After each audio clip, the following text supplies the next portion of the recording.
तो जस्ट ये मैं स्क्रीन ऑन करने के लिए इसको खोल रहा हूं और इसका कोई काम नहीं है फिलहाल, ठीक है।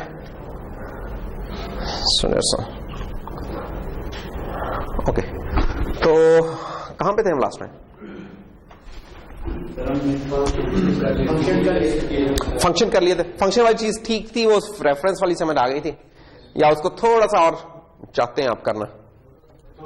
थोड़ा सा रेफरेंसेस का आइडिया होना चाहिए आपको। अच्छा, इसमें देखो बाकी चीजें तो आप पढ़ लोगे, फिर मैं उनकी पॉइंट्स को करना है जो शायद आपसे कोई मिस हो गया। तो अगेन मैं उस चीज को थोड़ा सा रिपीट कर देता हूं, लेकिन बेसिक कॉन्सेप्ट उसमें क्या है वो पहले मैं बता दूं, फिर आपको पता चल जाएगा। बेसिक कॉन्सेप्ट ये है बेटा कि int a is equal to 3 है, तो हमें पता होना चाहिए कि मेमोरी में एक जगह बनी है। आज मैं इंट नहीं इस्तेमाल करूंगा, आज मैं कोई और डेटा टाइप इस्तेमाल करता हूं, शॉर्ट फॉर एग्जाम्पल। शॉर्ट है, short a is equal to 3, तो short a is equal to 3 का मतलब है कि यार मेमोरी में कोई जगह है, लेट्स से ये मेमोरी सदन की तो नहीं होती, एक लीनियर सी, लेकिन जस्ट जरा ड्रॉ करना आसान रहता है हमारे लिए और कुछ नहीं। तो जनाब एक जगह है जिसका नाम है a, ये इसका लेट्स से एड्रेस है। शॉर्ट क्योंकि 2 बाइट्स का होता है, तो नेक्स्ट अवेलेबल जो लोकेशन है वो 1 और 2 है जो कि अवेलेबल है। इस जगह पे क्या पड़ा हुआ है? 3। मेमोरी क्या होती है? बेसिकली एक सीक्वेंस है जिसमें एक नंबर सीक्वेंस कह सकते हैं कि लोकेशंस होती हैं जिसके ऊपर आप कुछ वैल्यूज रख सकते हैं। उसमें कोई ना कोई होती है। बात का आप लोग ये आंसर करते हैं कि उस जगह तो कुछ भी नहीं होगा। जब कुछ भी नहीं होता तो फिर भी कुछ होता है, यानी या 0 होता है या 1 होता है, या ये तो बिट लेवल के ऊपर 0 या 1 या बाइट लेवल के ऊपर कुछ ना कुछ होता है। ऐसी चीज जिसका हमें पता नहीं होता हम उसे गार्बेज कह देते हैं कि गार्बेज कोई पड़ा हुआ है। ये नहीं कोई गार्बेज पड़ा होता है, ऐसी कोई वैल्यू पड़ी होती है जिसका हमें नहीं पता होता कि वो क्या वैल्यू है। अच्छा, सेइंग दिस, तो हमने एक जब वेरिएबल बनाया, ये कॉन्सेप्ट हमारे लिए बिल्कुल बेसिक कॉन्सेप्ट है, लेकिन ये बहुत चीजों पे ये अप्लाई होगा ये कॉन्सेप्ट कि हमें पता होना चाहिए कि वेरिएबल बनता कैसे और पीछे क्या इसकी कहानी हो रही। अगर ये हमें सही पता होगा तो हम फंक्शंस और बाकी जो कहानी है ना उनकी हमें सही पता होगा। आपने वेरिएबल बनाया short a is equal to 3, memory में एक उसने दो बाइट्स रिक्वेस्ट कर ली, कंपाइलर साहब ने जाके रिक्वेस्ट की। स्टैक के ऊपर नॉर्मली अगर लोकल वेरिएबल है स्टैक के ऊपर बन रहा होगा, ये 2 बाइट्स की जगह बनी, a उसका नाम रख दिया, उसने 3 इसके अंदर रख दिया। यहां तक तो ठीक है काम। आपने एक और वेरिएबल बनाया short b is equal to -7। अब ये मेमोरी में शायद हो सकता है यहां कहीं बन जाए। ये लोकेशन थी शायद 120, ये थी 122 और ये -7। अब जो अगली कहानी है वो ये है कि शॉर्ट जब मैं c लिखूंगा इक्वल टू a, इंपॉर्टेंट ये बात है कि आपको पता नहीं कि c is an other location in memory which may be lying at this place.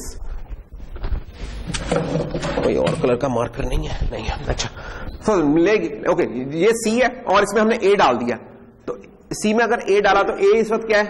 3।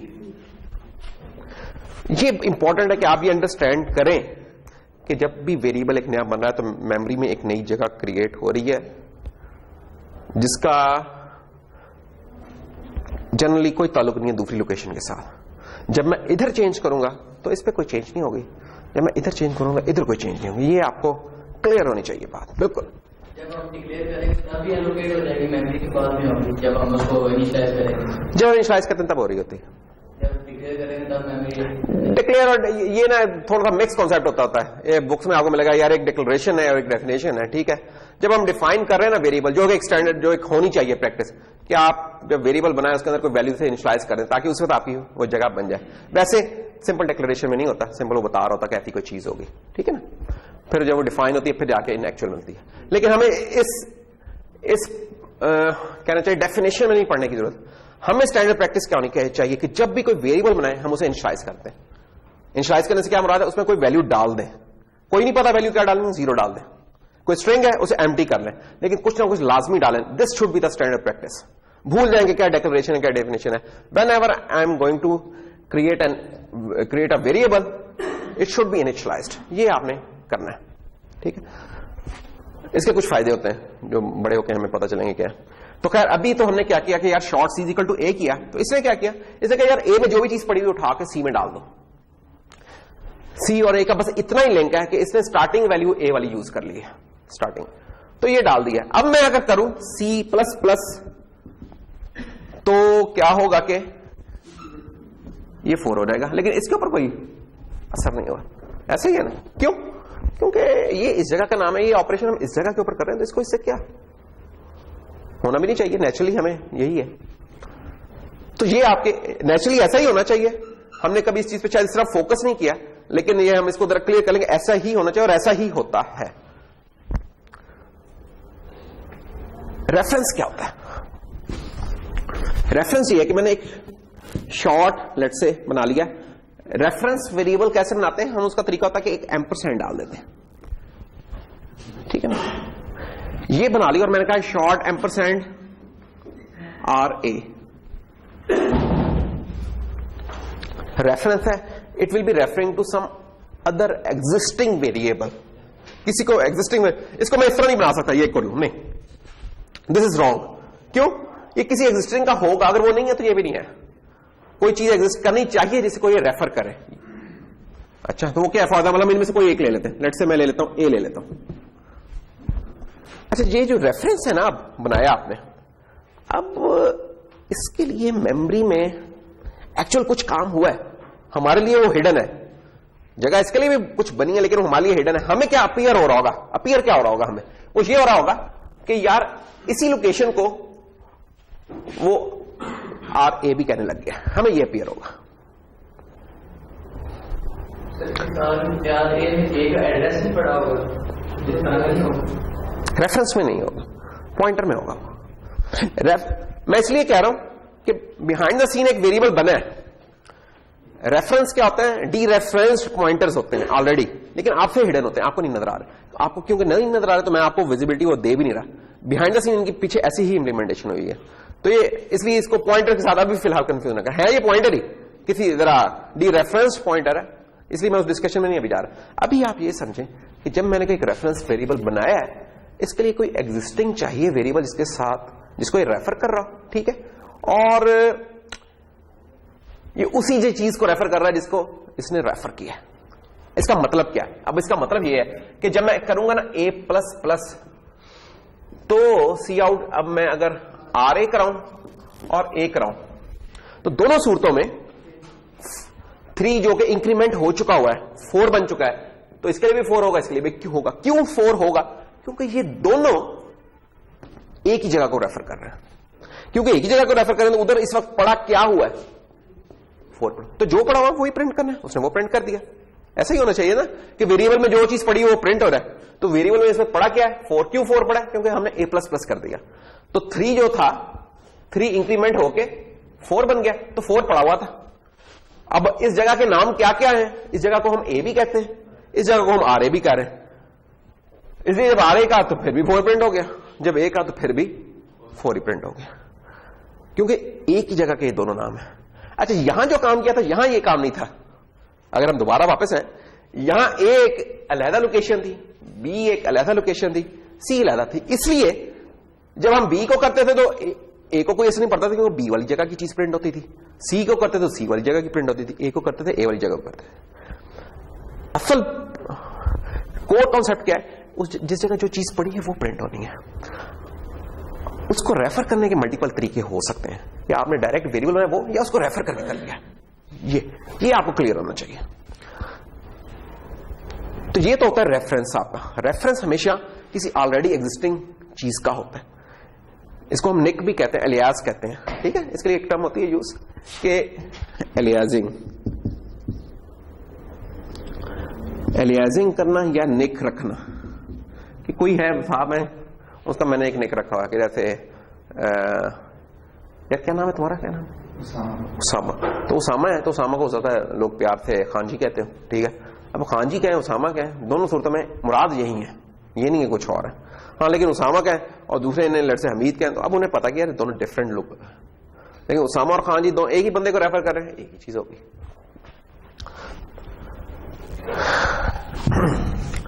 लगे हाथों साथ ही पॉइंटर को भी ले आते हैं। पॉइंटर होता तो क्या होता? शॉर्ट स्टार, यहां एम्परसेंड था, एम्परसेंड आ गया डिक्लेरेशन के टाइम पे असाइनमेंट से पहले, तो इसका मतलब रेफरेंस है। स्टार आ गया असाइनमेंट से पहले, पॉइंटर है। Okay, so short star PA equal to ampersand है। अब ये ना कहना यार आपने इधर एम्परसेंट डाल दिया तो गड़बड़ कर दिया। एम्परसेंट अगर असाइनमेंट के बाद में आया तो इसका कुछ और मतलब है। अब इसका मतलब है कि जिस भी चीज से एम्परसेंट लगे उसका एड्रेस ले आएगा। इवन पॉइंटर के पीछे लगे तो पॉइंटर का एड्रेस उठा के ले आएगा। अच्छा एक और चीज मैं उसको फॉर ग्रांटेड लेके, पॉइंटर का मतलब एड्रेस होता है, ठीक है। एड्रेस होता है तो दूसरी क्या चीज होती है? दूसरी चीज वैल्यू होती है। जब मैं ए कहता हूं कि यार ए प्रिंट करो तो क्या प्रिंट होता है? ए पे जो पड़ा हुआ है वो प्रिंट होता है। जब मैं कहता हूं एम्परसेंड ए प्रिंट करो तो उसका इस ए का एड्रेस प्रिंट हो जाएगा, जो कि इस वक्त क्या है 100, वो प्रिंट हो जाएगा। जब मैं कहूं एम्परसेंड सी तो इस जगह का जो एड्रेस है जो मैंने अभी बताया नहीं लट से 116 है, तो 116 प्रिंट हो जाएगा, ठीक है। अब क्या किया है, पॉइंटर जब हमने बनाया तो पॉइंटर का मतलब एड्रेस है, एक तो ये याद रखें, ठीक है। हमने क्या किया, वो जो एम्परसेंड ए वो उस तरह डायरेक्ट करके लिख रहे थे ना, अब उस एड्रेस को हम सेव रखने के लिए एक वेरिएबल बना रहे हैं। तो वो वेरिएबल ना नॉर्मल वेरिएबल नहीं हो सकता, उसको पॉइंटर वेरिएबल्स बनाते हैं। तो ये है वो पॉइंटर वेरिएबल्स बनाने का तरीका, ठीक है। ये सिंपल, इनको अब हम कह सकते हैं ये डेटा वेरिएबल्स है। Now these are pointer variables, ये पॉइंटर वेरिएबल्स है। पॉइंटर वेरिएबल्स की क्या खास बात है, इनमें सिर्फ एड्रेस हो सकता है, इनमें कुछ और नहीं हो सकता। यानी कि जबरदस्ती कुछ कर सकते हैं लेकिन ना करें आप, ये होता है। अच्छा, जिस तरह ये वेरिएबल्स बनाते थे मेमोरी में कोई जगह बन जाती थी, जैसे ही हमने ये पॉइंटर वेरिएबल बनाया ये भी मेमोरी में कोई जगह खाएगा। जो भी वेरिएबल है ये किसी मेमोरी में आ रहा है ना, हवा में तो बन नहीं रहा, तो ले जी ये बन गया। लेट्स से ये पी ए साहब आ गया। इसके साइज क्या है, शॉर्ट है, शॉर्ट 2 बाइट्स का होता है। लेकिन पॉइंटर अगर हम 32 बिट वाली ये प्रोग्रामिंग इसमें एड्रेस स्पेस में काम कर रहे हैं या कुछ और, हमारा जो भी एड्रेसेस है ना वो सारे 4 बाइट्स के हैं। चाहे वो शॉर्ट का पॉइंटर हो, चाहे लॉन्ग का पॉइंटर, जिसका भी पॉइंटर हो, वो 4 बाइट्स का होगा। ये ऐसे ही ना कि हमारा यूनिवर्सिटी का जो रजिस्ट्रेशन नंबर चल रहा है, चाहे कोई 6 फुट का आदमी है, चाहे कोई 5.5 का है, कोई 4.25 का है, कोई 5 का है, जो भी है, उनका नंबर सबका यूनिक है, सेम साइज का है ना, और क्या AUIC डैश डैश जो भी ऐसे ही है ना। इसी तरह इधर है, या किसी सोसाइटी में चल रहे हैं, वहां घर बनाया, कोई 5 मरले का घर बनाया, कोई 10 मरले का बनाया, कोई कनाल का बनाया, लेकिन इन दी एंड उनका कोई नंबर होगा ना, वो नंबर रिगार्डलेस है उससे कि उसका क्या साइज है। इस तरह इधर भी यही है कि जो पॉइंटर वेरिएबल का साइज है, it is independent of the data type. Data variable का साइज डिपेंडेंट था इस पे, पॉइंटर वेरिएबल का इस पे डिपेंडेंट नहीं, ये फिक्स होगा, डिफाइंड बाय द सिस्टम। तो हमारा सिस्टम डिफाइन कर जिसमें हम काम करेंगे वो 4 बाइट्स का होगा, तो ये 4 बाइट्स का, तो इसलिए मैंने 124 से ये बना लिया। तो नेक्स्ट अवेलेबल लोकेशन मेरे पास 128। इसमें पड़ा क्या हुआ, एम्परसेंड ए का एड्रेस, तो ए का एड्रेस है टिक टिक टिक 100।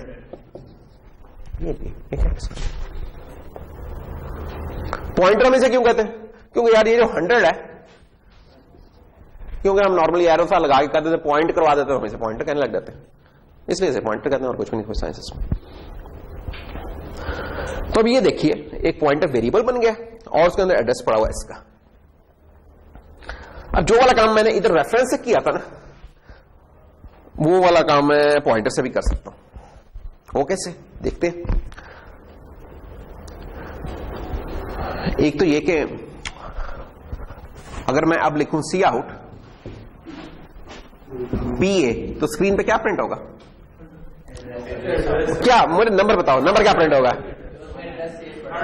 नंबर बताओ मुझे क्या पड़ा हुआ है, 100 पड़ा हुआ है।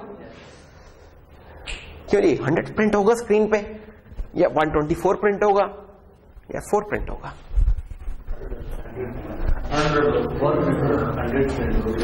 जो लोग कोई कंफ्यूज हो रहे हैं वो जहन में ये रखें बात कि यार जब हम ए को प्रिंट करते थे तो जो उस जगह पे पड़ा था वो होता था ना प्रिंट, तो पीए में भी जो पड़ा होगा वो प्रिंट होगा, ये होना चाहिए ना। तो कभी भूलने लगो तो कहो यार मैं नॉर्मल वेरिएबल के साथ क्या करता था, उधर जो पड़ा था वो होता था, तो इधर भी फिर जो चीज होती थी वही होनी चाहिए। तो 100 पड़ा है तो 100 प्रिंट हो जाएगा, दैट्स ऑल। ये नहीं 100 प्रिंट हो गया। अच्छा चलें जरा इसको मजेदार करते हैं। हम कहते हैं यार पीए भी प्रिंट करो, एम्परसेंड पीए भी प्रिंट करो, स्टार पीए भी प्रिंट करो। तो क्या क्या प्रिंट हो जाएगा, ये वाली चीज तो वही है जो भी हमने थोड़ी देर पहले डिस्कस की, 100 जो इस जगह पड़ी हुई चीज वो प्रिंट हो गई। एम्परसेंड जब किसी चीज का लगा तो उसका एड्रेस आ जाएगा, 124। और जब स्टार लगा दिया तो ये जिसको पॉइंट कर रहा है उस जगह जो चीज पड़ी है वो आ जाएगी। तो जिस जगह ये पॉइंट कर रहा है उस जगह पड़ा हुआ 4, ये 4 आ जाएगा। ठीक? तो ये पॉइंटर होता है, कुछ भी नहीं है पॉइंटर और इसके अलावा नथिंग।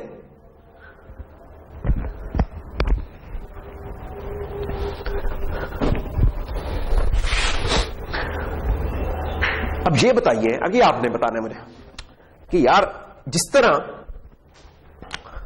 अब मैं चाहता हूं कि इस पॉइंटर को इस्तेमाल करते हुए उसको चेंज करूं। 4 हो चुका हुआ इंक्रीमेंट होगा, मैं चाहता हूं इसमें 5 कर दूं लेट से। तो मैं क्या ऑपरेशन परफॉर्म करूं कि वो चेंज हो रहा है, यानी कि मैंने ए के रास्ते से नहीं जाना। ये समझो ये वाली चीज थी डायरेक्ट एड्रेसिंग, डायरेक्ट मैं कह रहा था ए। अब मैं कह रहा हूं भाईजान वो जो 100 नंबर जगह पे बैठे हुए ना उधर जाके जरा उसको चाबी दे जाओ थोड़ी सी। मैं वैसे भी कहता था यार फॉर एग्जाम्पल क्या नाम है तुम्हारा, हाँ हमीद को चाबी दे आओ। लेकिन मैं कह रहा हूं नहीं यार वो जो इस तरह करो, जो पहला कॉलम है ना उसमें जो पहली सीट है उधर जाके उसको जरा थोड़ी सी चाबी दे आओ। ये इनडायरेक्ट तरीके से जा रहा हूं। अब मैं इनडायरेक्ट तरीके से चाह रहा हूं यार इसको कर दे। तो उसका तरीका ये कि वो जो तीसरी चीज प्रिंट हुई है उस तरीके से शायद हम इसको चेंज कर सकते हैं, है ना।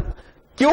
क्योंकि अगर मैं गौर करें, अगर मैं कहता कि PA++ तो क्या होना था, 4 बिट साइड हुई नहीं थी, 4 बिट्स। ओह अच्छा, ये बताएं कि क्या स्क्रीन पे क्या प्रिंट होना था इस केस में। कोई और, अब मुझे कोई आंसर चाहिए, कहीं और से चाहिए। इस केस में स्क्रीन पे क्या प्रिंट होना है?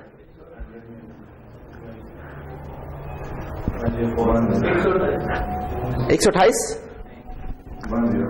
101। 2 आंसर हो गए। तीसरा कोई आंसर? 104। चौथा आंसर नहीं, ये तीसरा आंसर था, सॉरी। चौथा कोई आंसर? ये तीनों गलत है भाई, इसलिए मैं कह रहा हूं 132। ये कहां से आया? आ सकता है वैसे, हाँ, अगर 2 दफा इंक्रीमेंट करूंगा तो आ सकता है। अच्छा, इस केस में ना बाय द वे ये वाली जो चीज है ना, ये तो जस्ट मैंने लिख दिया, बाद में एहसास हुआ कि इसमें फंस जाओगे आप लोग। ये पोस्ट इंक्रीमेंट है। पोस्ट इंक्रीमेंट का मतलब क्या होता है कि ये वाली वैल्यू जो मौजूद है इसमें पहले वो यूज होगी, फिर उसके बाद इंक्रीमेंट होगी। तो इसमें इस वक्त पड़ा 100 पड़ा हुआ है, तो ये 100 प्रिंट करेगा स्क्रीन पे, इसलिए मैं कह रहा सारे गलत है। 100 प्रिंट करने के बाद ये इंक्रीमेंट कर जाएगा ++।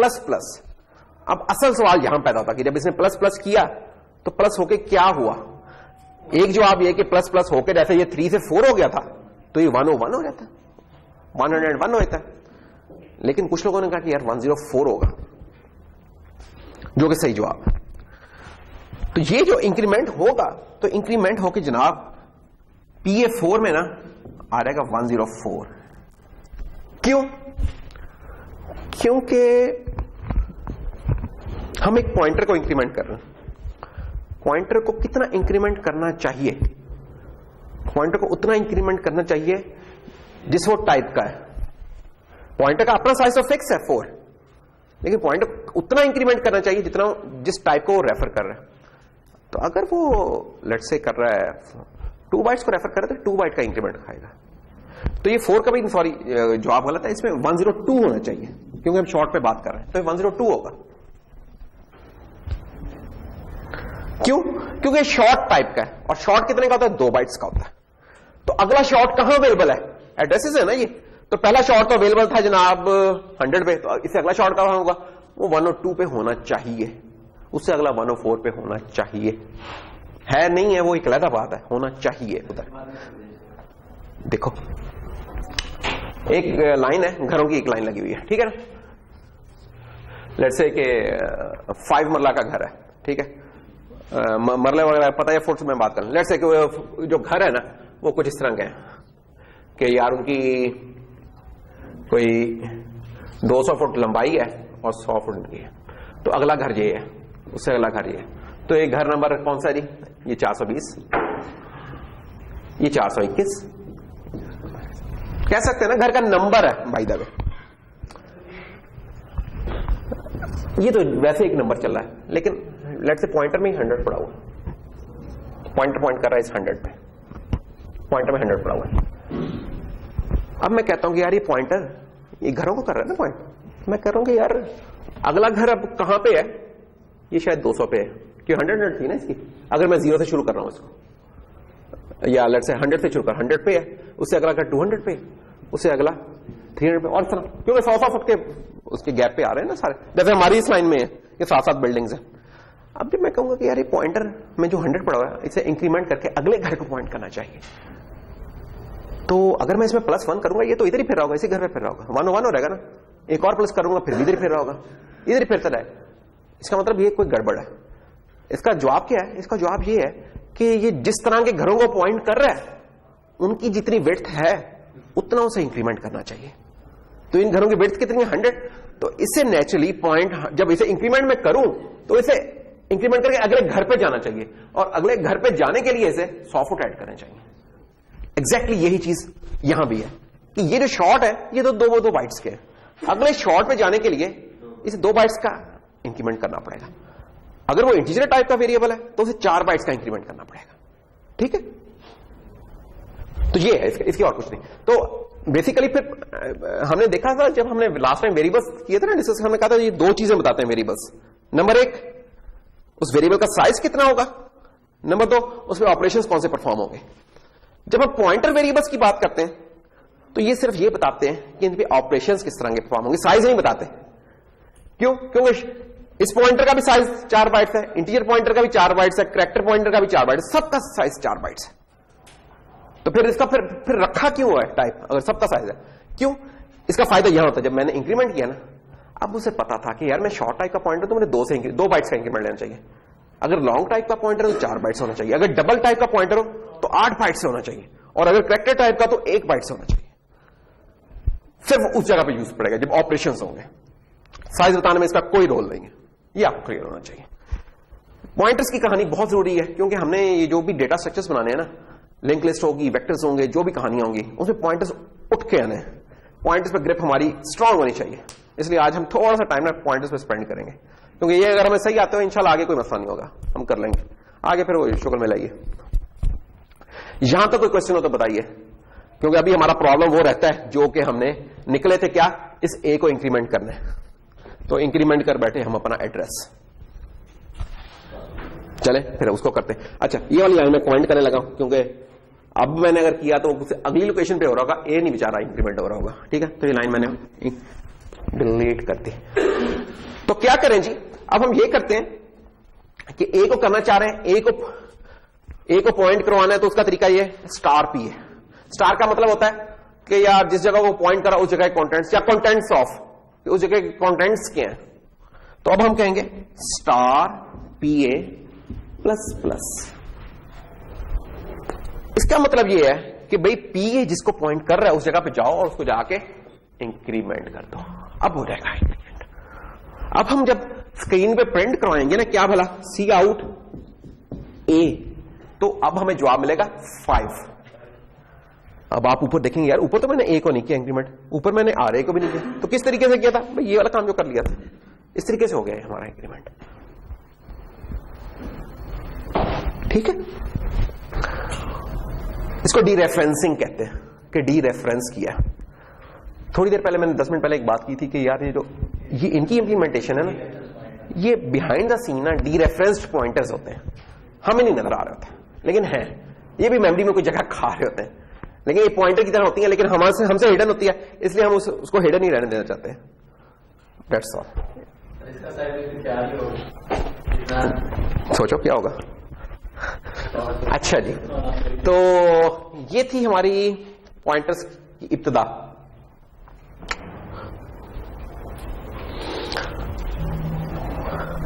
इनको बोलते हैं डेटा वेरिएबल्स, इनको बोलते हैं पॉइंटर वेरिएबल्स। की पॉइंट क्या है इसके अंदर, वेरिएबल। वेरिएबल यानी कोई चेंज हो सकता है।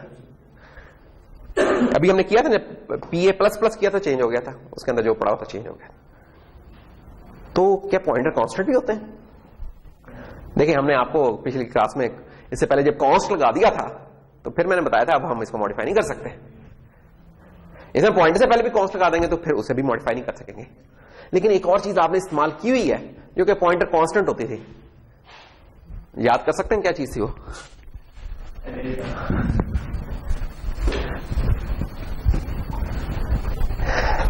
दोबारा मैं प्रॉब्लम समझाता हूं। इंपॉर्टेंट ये, अच्छा ये ना चुप करके नहीं बैठा करो, प्रॉब्लम ना समझ आया ना प्रॉब्लम पूछ लिया करो, सोल्यूशन तक पहुंचना मसला नहीं था। लेकिन अगर सवाल ही नहीं ना समझ आया तो फिर तो जवाब कभी भी नहीं हम बता पाएंगे। तो जवाब से मेरे को इतनी गर्ज नहीं है, मुझे इससे गर्ज है कि तुम लोगों को सवाल सही तरह समझ आएगा। जब तक सवाल सही समझ नहीं आएगा जवाब ही दे सकोगे। जब मुझे पता सवाल समझ आएगा फिर कोई इतनी कहानी नहीं होती, 5 मिनट 10 मिनट आधा घंटा लगा के बंदा जवाब तक पहुंचे। लेकिन अगर प्रॉब्लम ही नहीं समझ आई, बंदा ने जाना पेशावर है लेकिन मैं उसे लाहौर समझता रहा, तो फिर तो मैं पहुंच भी लाहौर तो कोई फायदा नहीं है। तो पहले ये समझना चाहिए कि जाना कहाँ है हमने।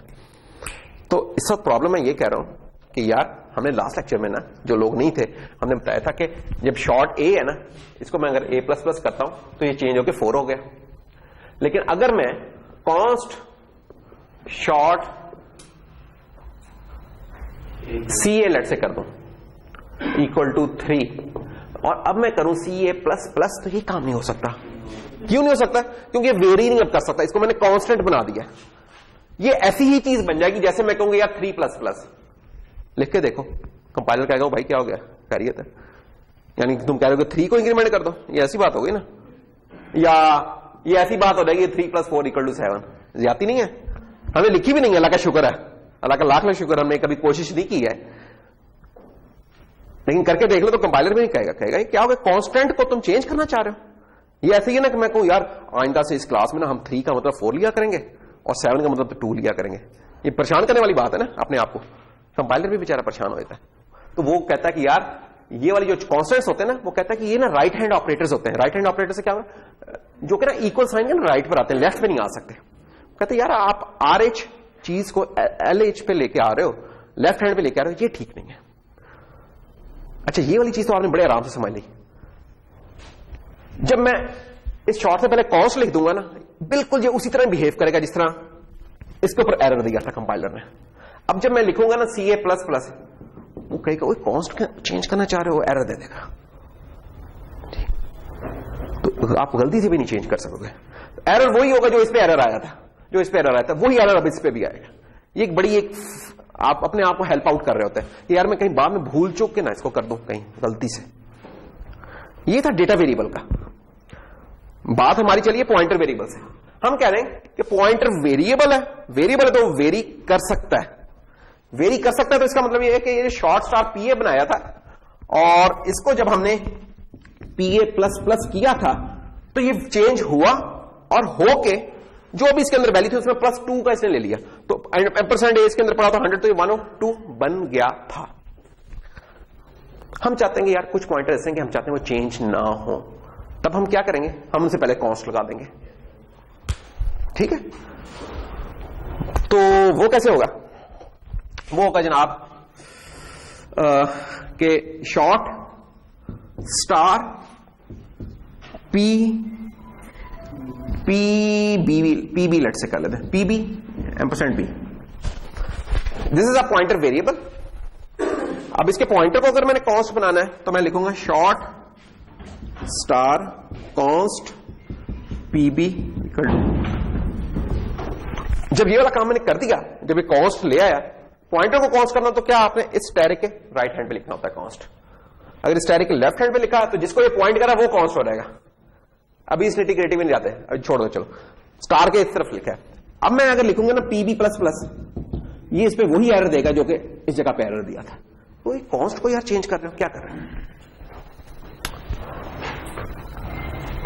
ये चीज बताना मैं एक और चीज चाह रहा था इस काम के लिए, जिसके लिए ये मेला लगाया, वो ये कि आपने अरेज बनाई हुई है। अरेज जब आपने बना ली है तो उनमें क्या होता है कि उनमें यह था कि आपने एक शॉर्ट अरे बनाई 4 एलिमेंट्स की, लेट से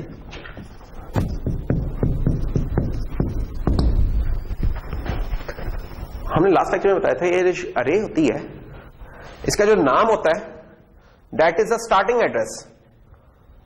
एड्रेस को तो हम पॉइंटर, आज से हमने पॉइंटर कहना शुरू कर दिया एड्रेस को, तो दैट इज अ पॉइंटर। तो सार this name itself is a pointer. अगर मैं स्क्रीन पे लिखूंगा सी आउट सार, तो जो भी स्टार्टिंग एड्रेस है वो स्क्रीन पे प्रिंट हो जाएगा। अच्छा, लेकिन आप कहीं यार ये पॉइंटर है तो चलो जरा शुगर लगाते हैं, थोड़ा सा सार प्लस प्लस कर देते हैं। अब ये काम नहीं होगा, वो इसलिए नहीं होगा कि ये अरे का जो नाम है ना, ये जो पॉइंटर है ये कॉन्स्ट पॉइंटर है, और कॉन्स्ट पॉइंटर जैसे इधर चेंज नहीं हुआ था एग्जैक्टली इधर भी चेंज नहीं हो सकता। तो arrays pointer is a const pointer which can not be changed. ठीक है, लास्ट लेक्चर में जो टिप थी वो आज भी उतनी वैलिड है कि जहां आपको मौका मिले वेरिएबल को कॉन्स्ट कर दें, अगर आपको पता हो कि इसने चेंज नहीं होना। जहां आपको मौका मिले अपने पॉइंटर को कॉन्स्ट कर दें ताकि आप गलती से चेंज ना कर सकें। खासतौर पर किन जगहों पे, जब आप फंक्शंस के अंदर पास करते हैं कॉन्स्ट कर दें ताकि कोई अंदर ना गलती से चेंज कर दे और बाहर आप रोते रह यार पता नहीं क्या गड़बड़ हो गई। ठीक है, तो ये थी कुछ हमारी पॉइंटर्स की कहानी और ये वो। अब हम इसको दोबारा फंक्शंस पे ले आते हैं। अब हमें रेफरेंस का भी कुछ आइडिया हो गया कि रेफरेंस कैसे काम कर रहा है, हमें पॉइंटर का भी थोड़ा थोड़ा सा आइडिया हो गया, या रिफ्रेश कर लिया हमने, यार डिटेल में हमने रिफ्रेश कर लिया कैसे कर रहे हैं। अब हम देखते हैं कि यार एक ही फंक्शन इन तीनों तरीकों से कैसे बिहेव करेगा।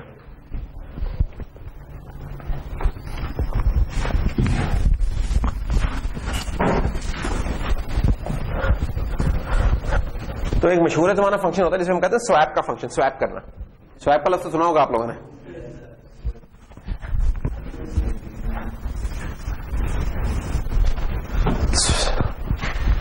हम कहते हैं कि यार दो वेरिएबल्स हैं, बल्कि एक मैं मेन बना लेता हूं, इंट मेन। आज शॉर्ट चल रहा है, चलो शॉर्ट ही चलाते हैं। Short a equal to 3, short b equal to 7, और हम चाहते हैं कि ऐसा फंक्शन एक लिखा जाए, या चलो अभी फिलहाल अगर फंक्शन नहीं है, अगर इधर लिखे, हम चाहते हैं यार b की वैल्यू a में आ रहा है, a की वैल्यू b में आ रहा है। ये एक ऐसा प्रॉब्लम है जिसका आप एल्गोरिथम्स में जब पढ़ेंगे ना, सॉर्टिंग वगैरह, और उधर बहुत इस्तेमाल होगा ये। जब भी आपने कभी किसी चीज को सॉर्ट करना होगा ना, आप एक्सचेंज ऑपरेशन परफॉर्म करते हैं, यार ये वाली चीज उधर चली जाए, वो वाली चीज इधर आ जाए। ठीक, तो इसको एक्सचेंज या स्वैप कहते हैं। ठीक, लफ्ज़ क्या हम यूज कर रहे हैं, स्वैप या एक्सचेंज। अच्छा कैसे करें, तो कुछ लोग जज्बाती होते हैं और कहते हैं ओह सर जी इस तरह करते हैं, एक तो ये काम कर देते हैं। अब इसमें जो गलती है वो हमें बताने जा रहे हैं जो जैकेट वाले भाई के पीछे बैठे हैं, बिल्कुल जिन्हें आपने देखा दाईं तरफ मुड़ के। हाँ आप ही बिल्कुल, आप जैकेट वाले भाई हैं, आपके पीछे जो बैठे हैं। हाँ आप बताएंगे, और क्या परेशान क्यों हो रहा है, रिलैक्स, नहीं आता कहो जी मुझे नहीं आता, आगे चलते। परेशान नहीं होकर बैठना, लेकिन ना ही परेशान होकर जवाब देना। अगर परेशान होकर जवाब दिया तो तुम्हें जवाब ही नहीं आएगा, मुझे पता है। कहो जी मुझे नहीं आता, आगे चल देते हैं। ट्राई लेकिन जरूर करनी है। हमने ना प्रॉब्लम क्या है, प्रॉब्लम तुम समझ आओगे तो इंशाल्लाह तुम्हें जवाब आ जाएगा। सबसे पहले तो मैं ये कहूंगा, दोबारा मेरा फरमाइशी प्रोग्राम बहुत सारी जगहों में फरमाइशी प्रोग्राम होगा कि जब भी मैं कोड लिखा करूंगा मेरी फरमाइश ये हुआ करेगी यार इसका जरा मेमोरी मैप बना दो। तो चले नहीं, इसका मेमोरी मैप बनाते हैं। ये मेमोरी में एक लोकेशन थी जिसका नाम था A, एड्रेस शायद इस जगह का था 200, और इधर हमने रख दिया 3। एक और मेमोरी में लोकेशन है B जिसका एड्रेस है शायद 400 और पड़ा हुआ है उधर 7। हम चाहते हैं, हम ऐसा कोड लिखना चाह रहे हैं जब वो कोड चल जाए तो चलने के बाद इस ए, बल्कि ये मैंने अलहदा बना दिया तो अलहदा मेमोरी लोकेशन लगेगी, इस जगह के ऊपर 7 आ रहा है, इस जगह पर 3। ये हम चाहते हैं करना। अब ये कैसे करें ये आप हमें बताने की कोशिश कर रहे हैं। टेक योर टाइम, तसल्ली से सोचो, तसल्ली से, कोई मसला नहीं, कोई जल्दी नहीं। हमें मसला है कि जब भी आप कोई नई प्रॉब्लम करो ना तो बंदा परेशान हो जाता है, हाथ पैर फूलने लगे थे बंदे के, और बंदा ना बगैर सोचे समझे जवाब देने की कोशिश करता है, उसका कोई फायदा नहीं है। तो सलीके से सोचो, क्योंकि अगर मैं भी कोई पहली दफा किसी प्रॉब्लम में काम करूंगा मैं भी उसी तरह परेशान होंगे जिस तरह आप लोग परेशान होंगे। मैं तो बड़े अरसे से कर रहा हूं इसलिए मैं परेशान नहीं हूं, मैं जरा दान निकाल रहा हूं। तुम पहली दफा कर रहे हो इसलिए परेशान हो गए, तो इसलिए परेशान ना हो तो सलीके से सोचो। नहीं आता आधा घंटा और सोचो जवाब पहुंच जाओगे। ठीक है, अब देखो तुम्हें एक जवाब तो पता ही है, तुम्हें इस चीज का तो पता ही है कि यार अगर मैंने बी में ए की वैल्यू डालनी है तो कैसे डालता था, ये करते थे ना, इसमें तो कुछ नहीं है। सबसे पहली वाली चीजें जो प्रोग्रामिंग में पढ़ते हैं B = A कर लेते हैं। तो बी में 3 आ गया, सिर्फ मसला ये हुआ है कि हमने जो बी के अंदर मौजूद था उसको इधर लेके जाना था, उसको कहीं संभालना होगा हमें। देखो अगर इस क्लास में अगर 2 बच्चों को हम करें ना स्वैप, तो मैं कहूंगा हमीद जी आप और आपका क्या नाम है, उमेद।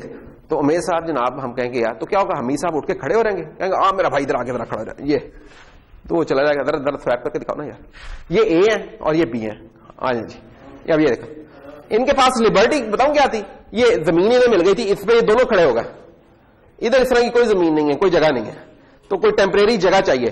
समझो कि अगर इधर हवा होती बीच में, वो 100 फुट खाई होती, फिर क्या करते, फिर ये खड़े होकर दिखाते, फिर इन्हें कोई जगह चाहिए, कोई उड़न तश्तरी है इस तरह की जिसपे पांव जमा के खड़े होते हैं स्टार वार्स की तरह, और फिर जंप लगा के आए थे। तो ये एक साहब खड़े हुए, दूसरे बैठ गए, ये उधर बैठ गए, फिर स्वैप करना चाह रहे हो, चलो कर लो, दोबारा स्वैप कर लो, ये स्वैप कर लिया। हमें क्या करना है, हमें ना थोड़ी सी जगह चाहिए जहां ना हम ना हमीद की कॉपी बना के रख लें, ठीक है ना, उसको उसकी जगह बिठा दें और उस कॉपी से उठा के इधर रख लें, ये वाला काम हमें करना है। तो उसके लिए क्या होगा, तो इसके मसला यह था कि मेमोरी में, कंप्यूटर में प्रोग्रामिंग करते कोई ऐसी चीज नहीं होती, यार थोड़ा सा साइड पे हुई ना भाई, मैंने भी बैठना है, ठीक है, या मोटरसाइकिल तो थोड़ा सा आगे हुई यार, तीसरा वेरिएबल भी आ गया, या थोड़ा और आगे चौथा भी आ गया, नहीं इस तरह की नहीं, एक बाइट ने एक बाइट जितनी जगह लेनी, चाहे उसके अंदर वैल्यू कम ही पड़ी हो, खानी उसे एक बाइट ही है, अगर शॉर्ट है उसे 2 बाइट पूरी खानी है या नहीं आ सकती, बस खत्म, 2 बाइट्स और कहीं नहीं है। तो प्रोग्रामिंग हम कर रहे हैं, हमारे पास पूरी लिबर्टी है, हम एक और वेरिएबल बना लें, तो हम क्या करेंगे, हम एक और वेरिएबल बना लेंगे शॉर्ट, लेट्स से उसकी टाइप वही होगी जो कि ये है, लेट्स से इसका नाम है टी, टेम्परेरी, और इसके अंदर हम वो वाला वेरिएबल डाल देंगे जिसको हम पहले रिप्लेस करना चाह रहे हैं। तो लेट्स से हम बी को करना चाह रहे हैं, तो हम कहते हैं कि यार इसमें बी डाल दिया, तो हुआ क्या, ये टी है और टी में जनाब बी वाली वैल्यू पड़ी हुई है जो कि 7 है, ठीक है। अब उसके बाद जब हम लिखेंगे ना बी इज इक्वल टू ए, तो ए वाला उठ के बी में चला जाएगा जो कि हुआ, लेकिन अब घबराने की जरूरत नहीं है क्योंकि बी की कॉपी पड़ी हुई है ऑलरेडी हमारे पास, कहीं वो गायब नहीं हो गई। और उसके बाद अब हम कहेंगे कि यार अच्छा ए में क्या कर दो, बी की वाली वैल्यू जो कि टी में पड़ी हुई है, खत्म, बस ये 3 लाइनों का कोड है, 1 2 3, इस स्वैपिंग होगी, दैट्स ऑल। ये स्वैप या एक्सचेंज कवरेज, यानी कि जब भी हम स्वैप करने जा रहे हैं हमें कोई एक और लोकेशन, एडिशनल लोकेशन चाहिए जिसमें हम वो चीज को रख सकें, एक टेम्परेरी कॉपी बना सकें, और उसके बाद अच्छा ये प्रॉब्लम खत्म नहीं होगी, ये प्रॉब्लम शुरू की हमने बेसिकली, अब हम इसी काम को फंक्शन के थ्रू करना चाह रहे हैं, ठीक है। तो let's try it with a function, तो चले आगे जी, फंक्शन का नाम हम स्वैप रख रहे हैं, फंक्शन आपने डिजाइन करवाना है मुझे, नाम मैंने बता दिया उसका, स्वैप, स्वैप। इसको कितनी इनपुट चाहिए, कौन कौन सी, ए और बी, बिल्कुल सर। टाइप क्या उनकी, नाम भी चले उनका ए और बी रख लेते हैं, लेकिन पिछले लेक्चर से ये याद रखने की बात है कि इस ए और बी का उस ए और बी से कोई ताल्लुक नहीं है, ये सबसे इंपॉर्टेंट बात जो याद रखनी है। शॉर्ट बी, इसकी रिटर्न टाइप क्या होगी, वर्ड, वाइड, अच्छा मैं तो वर्ड, वाइड, ये क्या होती है भाई, वाइड क्या होती है, जो कुछ भी रिटर्न नहीं करता उसे वाइड कहते हैं, तो कुछ रिटर्न तो करना चाहिए। ये ऐसे ही है कि मैं तुमसे पूछूं कि 2 × 2 कितने होते हैं, और नहीं तुमने बता दिया तो फिर रिटर्न कर लिया, तुम क्या पता है मुझे, हाँ मैं कहूँ यार बता दे मुझे, कह रहे मैं बताऊंगा नहीं क्योंकि मेरी टाइप वाइड है आज, है ना। तो फिर इधर क्या करेंगे कि तुम्हें पता सब कुछ होगा कि करना क्या है, लेकिन मैं आज मेरे मुंह में जी ताला लगा हुआ है, रिटर्न कुछ नहीं आज होना, लेकिन पता मुझे अंदर से सब कुछ पता है कि क्या हो रहा है, तो फिर ये कैसे रिटर्न कराएगा, हैं शॉर्ट होगा।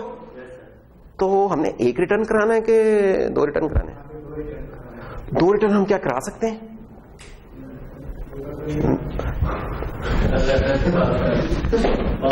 चलो वाइड से शुरू करते हैं, चलो शुरू तो करें ना, फिर मिला, अभी हम शुरू में रुके तो फिर क्या होगा, हो सकता है अगले मोड़ पे हमें कोई रास्ता मिल जाए। तो हमने क्या किया, उठा के इस कोड को कट पेस्ट इतना इस वक्त मुझे याद आ रहा है कि मैं इसको उठाऊं और उठा के उधर डाल दूं। चले जी, short T is equal to B, फिर क्या था, B is equal to A, और फिर था A is equal to T. अच्छा इसको मैं इधर से मिटा दूं, मैं इसको कॉल कर लूं क्योंकि वॉइड है तो कुछ रिटर्न नहीं हो रहा, यानी रिटर्न तो हो रहा है लेकिन कोई चीज उधर से नहीं आ रही, जस्ट फंक्शन से रिटर्न कर रहा है। और मैं इधर से इसकी कॉल दे दूं स्वैप ए और बी। और अब हम क्या करें, अब हम काम करते हैं, हम कहते हैं सी आउट व्हाट, सी आउट जनाब ए, और मैं पूरा एलैबोरेट सी आउट नहीं लिख रहा, जस्ट इंडिकेशन देने के लिए, और बी। और फिर हम एक इधर करें सी आउट, यहां तो हमें पता है 3 हो जाएगा, प्रिंट 7 होगा, यहां क्या होगा प्रिंट, ये देखा, यही मसला है, क्योंकि तुम करते रह गए तो उधर वही रहा, उन्होंने कहना खामोशी नीम रजामंदी, तो ये 3 और 7 वही चीज रहे। क्यों वही चीज है, पहले तो ये हमें पता नहीं चाहिए क्यों है, ताकि फिर हम इसका कोई इलाज कर सकें। वही चीज इसलिए है कि हमने लास्ट लेक्चर के मुताबिक जब हमने पढ़ा था जब पास बाय वैल्यू होता है, तो जब फंक्शन के हम अंदर होते हैं तो ये जो वेरिएबल्स बन रहे हैं इस फंक्शन के अंदर है, इस कॉन्टेक्स्ट के अंदर है। तो मसलन ये जो वेरिएबल बना ए, बिल्कुल बना, अगरचे इसका नाम ए ही है लेकिन ये डिफरेंट ब्लॉक में है, इन ब्रैकेट्स के अंदर है। ब्लॉक क्या होता था, मैंने ब्लॉक एक चीज डिफाइन की कि ये जो ब्रैकेट्स है ना, इनको ब्लॉक कहते हैं। इन ब्लॉक, हर ब्लॉक के अंदर मैं वेरिएबल बना सकता हूं उसी नाम का जो उससे ऊपर वाले किसी ब्लॉक में बना हुआ है, ठीक है ना। तो ये इस ब्लॉक में ए बी बना है, ये एक नया ब्लॉक है, तो इधर भी मैं उसी नाम का वेरिएबल बना सकता हूं। क्यों, क्योंकि हर ब्लॉक का एड्रेस ना पीछे कंपाइलर खुद से मेंटेन कर रहा है अलग से, तो परेशान होने की जरूरत नहीं। कहने मतलब कि इस कमरे में भी उमैद और हमीद हो सकते हैं, कोई कंफ्यूजन नहीं होगी जब मैं हमीद कॉल करूंगा, कोई मसला नहीं। जो साथ वाला कमरा है जो कि एक और ब्लॉक है, उधर भी उमैद और हमीद हो सकते हैं, और उस कमरे में उधर के जो टीचर जब कॉल करेंगे तो कोई मसला नहीं होगा। मसला सिर्फ उस वक्त होगा जब एक ही कमरे में 2 हमीद हो जाए, तो जब मैं कहूंगा हमीद तो दोनों हाथ उठाएंगे, आप परेशान हो जाएंगे, हमें क्या होगा। अब हमें कोई और आइडेंटिफिकेशन चाहिए कि जिनसे ये बेचारे पहचान सकेंगे यार ये मुझे कह रहे हैं हमीद के, बोला कह रहे हैं। जब मैं बात करूं फिर तो मैं जब इसकी तरफ देखूंगा इसे पता चलेगा ये हमीद है। कंपाइलर में ऐसी कोई चीज नहीं कि वो देखे कि भाई कंपाइलर उधर देख रहा है, कंप्यूटर उधर देख रहा है, ऐसी कोई चीज नहीं। तो इसलिए आपका कंप्यूटर, आपका कंपाइलर आप पे रिस्ट्रिक्शन लगाता है कि एक नाम के 2 वेरिएबल एक ब्लॉक में नहीं हो सकते, डिफरेंट ब्लॉक्स में हो सकते हैं। क्योंकि डिफरेंट ब्लॉक है इसलिए एक और वेरिएबल बन गया ए, और इसका लेट से एड्रेस है 1000, और एक और वेरिएबल बन गया बी जिसका एड्रेस है 2000 लेट से, और जब हमने टी बनाया तो एक और वेरिएबल बन गया टी जिसका लेट से 3000, क्योंकि अलग लोकेशन है। और अभी थोड़ी देर पहले जब 15-20 मिनट पहले हमने पढ़ा था, जब जो चीजें अलग लोकेशन पे होती हैं उनका आपस में कोई लिंक नहीं होता। जब हम एक में चेंज करते हैं तो जिससे हमने साइन करा उसके साथ उसका कोई लिंक नहीं होता, ये याद रखना है। T is equal to b किया। अच्छा, सबसे पहले तो ये कि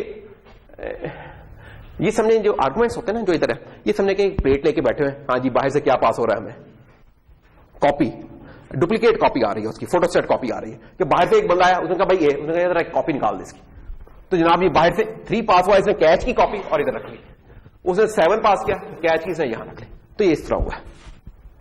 अब इस फंक्शन के अंदर इन वेरिएबल्स में काम हो रहा है, ना कि इन वेरिएबल्स में, इनके साथ कोई लिंक नहीं रहा, कुछ नहीं, वैल्यूज थी वो शेयर कर ली इन्होंने।